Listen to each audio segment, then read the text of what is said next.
Well, Ebola has quickly become an entangled political mess of confusion, and people all over the U.S. are now left to wonder who they should trust. As special correspondent Kai Jackson tells us, competing and conflicting messages are coming from the feds and some state governments as to whether doctors and nurses who have treated people infected with Ebola should themselves be automatically quarantined.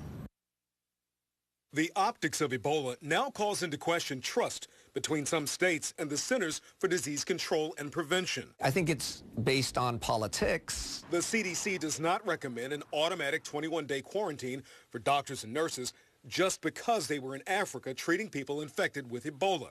Dr. Albert Wu studies the handling of medical errors. We're fooling ourselves to think that if you take a healthy person and quarantine them unnecessarily for 21 days, that will make you healthier, or that will make you safer. But that's not how governors in Florida, Illinois, New York, and New Jersey see it.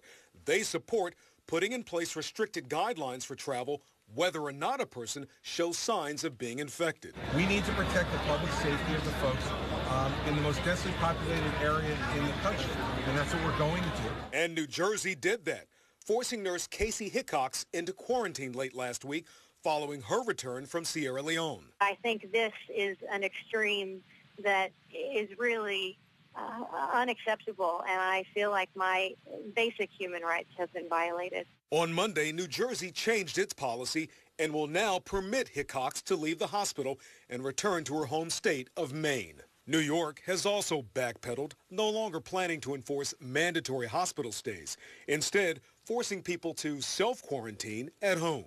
Dr. Wu says the mixed messages have created more confusion and will likely make doctors and nurses hesitant about traveling to Africa. That could further slow efforts to bring the disease under control.